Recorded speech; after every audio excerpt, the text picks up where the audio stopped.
अस्सलाम वालेकुम, मेरा नाम फैसल है। आज की ये वीडियो सुजुकी स्विफ्ट के बारे में है। उसका एक केस स्टडी है जिसमें ये हमारे पास मैकेनिकल इश्यूज़ के साथ फ्यूल एवरेज के इशू के लिए भी आई थी।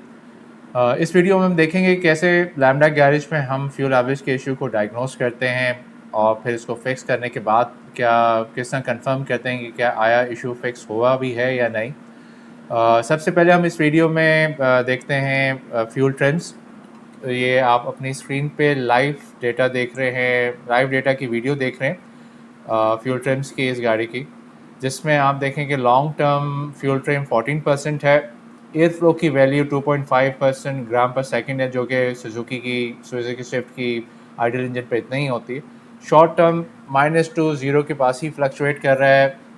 टोटल ट्रिम 13 से 15% के दरमियान फ्लक्चुएट कर रही है आइडल इंजन पे।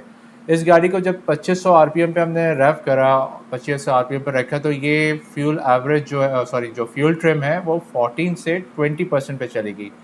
तो ये एक कंडीशन है कि ये फ्यूल फ्लो का इशू हो सकता है या एयर साइड का इशू हो सकता है। इसके बाद ये देखने के बाद ये बात कंफर्म हो गई कि ये लीन कंडीशन है। इसका फर्दर डायग्नोसिस जब हम करते हैं कि 5 गैस एनालाइज़र पे कि ये हमें क्या वैल्यू दे रही है गाड़ी, तो उसकी वीडियो मैं आपको दिखाता हूँ।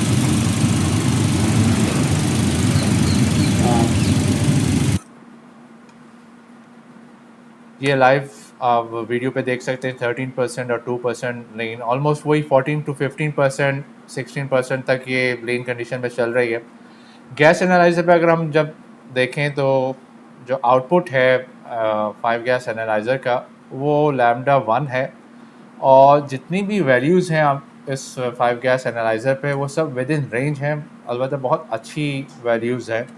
Carbon monoxide 0.13, carbon dioxide 15.87, hydrocarbon और नॉक्स थोड़ी स्लाइटली ज़्यादा है, लेकिन इतने इंजन इसको हम बहुत ज़्यादा कंसिडर नहीं करेंगे कि हाँ ये बहुत बड़ा कोई इशू है। ये मोस्ट प्रॉब्ली लीन कंडीशन की वजह से थोड़ी सी वैल्यू ज़्यादा है।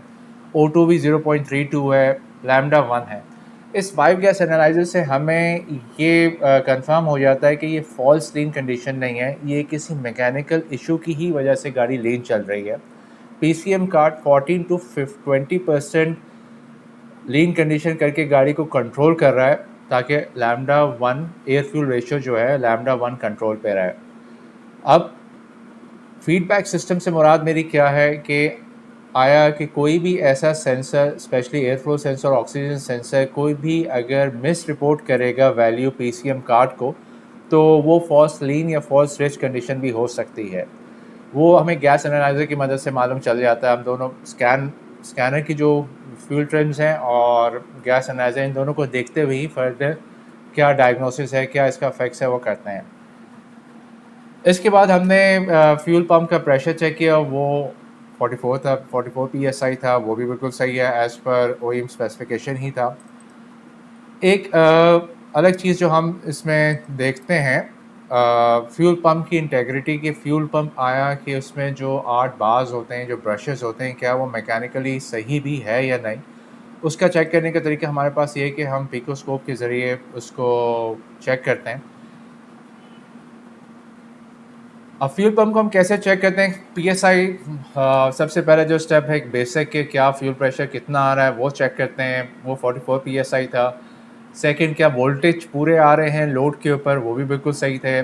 फिर तीसरी चीज़ एम्पेयर होती है कि क्या आया कहीं एम्पेयर ज़्यादा या कम तो नहीं है स्पेसिफिकेशन के मुताबिक से जो उसके स्टैंडर्ड होने चाहिए।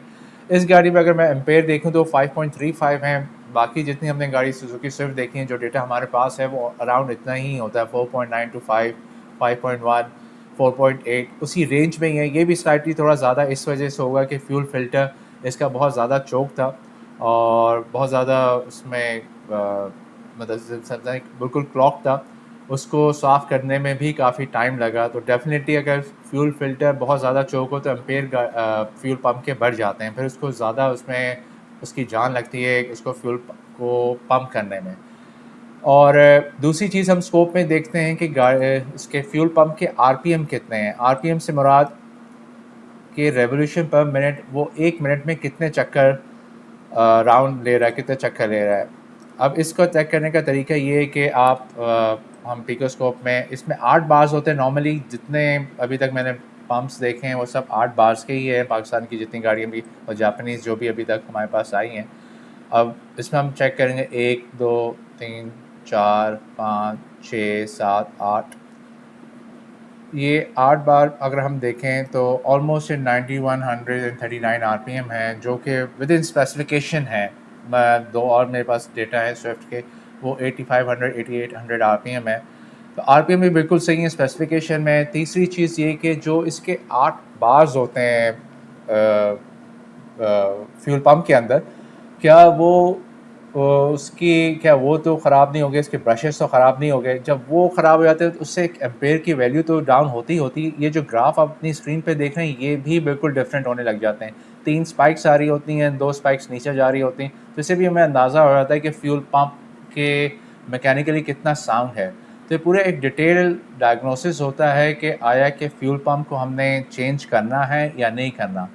इसका दूसरा सबसे बड़ा फ़ायदा ये इस सॉफ्टवेयर का, इस टूल का, कि जो यूज़ पम्प, क्योंकि हमारे यहाँ सिर्फ काबुली यूज़ पम्प मिलते हैं ज़्यादा जो लोग इस्तेमाल करते हैं, वो भी जो आते हैं हम उसको भी इस पे चेक करते हैं कि आया वो भी इस काबिल है कि वो लॉन्ग टर्म चल जाएगा, कि वो भी, या क्या वो भी थोड़े अरसे में फ़ेल हो जाएगा, उसका एम्पेयर सही है, उसका फ्यूल फ्लो सही है। तो वो भी हम इसमें बिल्कुल डेफिनेटली चेक हो जाता है। ये फ्यूल पंप की साइड हो गई। फ्यूल पंप से हम बिल्कुल मुतमईन थे। फिर हमने इंजेक्टर्स चेक किए। इंजेक्टर्स को अल्ट्रासोनिक मशीन से इसको क्लीन किया। क्लीन करने के बाद हमने इसका फ्लो टेस्ट किया, वो भी बिल्कुल ठीक था।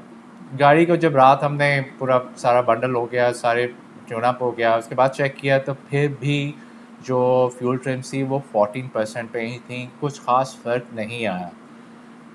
फिर उसके नेक्स्ट फिर हमने जो किया कि ऐसा क्या मैकेनिकल इशू रह गया है हमारी तरफ से, क्या चीज़ रह गई कि जिसकी वजह से फ्यूल टर्म सही नहीं हो रही। फर्दर डायग्नोस करते गए तो फिर उसमें मैं आपको दिखाऊं कि जो मेन इसमें कल्प्रिट था वो किसी टाइम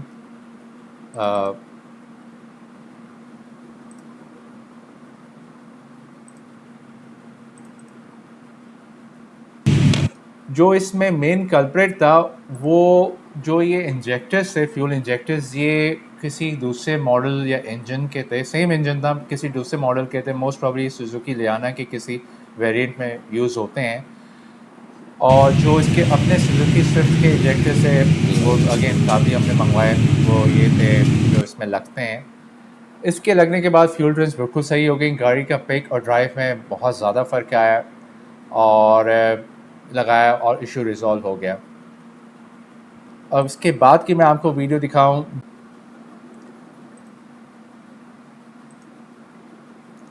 इंजेक्टर्स चेंज करने के बाद अगर आप ये स्क्रीन पे, आपकी स्क्रीन पे ये लाइव डेटा की एक वीडियो मैं आपको दिखा रहा हूँ उस वक्त, इसमें देखें लॉन्ग टर्म स्ट्रेट अवे 2.34% आगे, कहाँ ये 14-15% पे थी। शॉर्ट टर्म 0% भी था। टोटल ट्रिम पे अगर हम और करें तो 1.532% पे फ्लक्चुएट कर रही है। पहले ये 14-15% आइडल पे थी और 2500 आरपीएम पे 20% पे जा रही थी। फर्दर हमने इसको जब ड्राइव किया तो ये और बेहतर हो गई, -2 -3 पे था और बिल्कुल ज़ीरो के आसपास ही प्लस माइनस में टोटल फ्यूल ट्रिम चल रही थी। गैस एनालिसिस की रेटिंग अलबत्ता उतनी ही है, थोड़ा बहुत कोई ख़ास फ़र्क नहीं है। पहले भी बहुत बेहतर थी, अभी भी अच्छी हैं। मींस के पीसीएम कार्ड पहले भी कंट्रोल कर रहा था तमाम वैल्यूज़, लेकिन लीन कंडीशन करके एक 14 to 15-20% लीन ले जाके वही वैल्यूज़ का आउटपुट ले रहा था। अब उसको +-2 के अंदर ही आ रहा है। गाड़ी के पिक में बहुत फ़र्क आया, ड्राइव में बहुत कस्टमर का फीडबैक था बेहतर थी। और इसमें जो मैं कहने का मकसद पूरी वीडियो का ये था कि हमारे यहाँ लैम्बडा गैरेज पे तमाम diagnosis specially related to fuel trends, fuel average के डेटा बेस्ड होते हैं। तमाम डेटा की ही बुनियाद पे हम डायग्नोस करते हैं और उसी को ही देखते हुए हम कस्टमर को कंफर्म करते हैं आपको कि हाँ कि आया कि आपका इशू फिक्स हुआ है या नहीं। वीडियो देखने का बहुत शुक्रिया। अपना ख्याल रखिएगा। अल्लाह हाफ़िज़।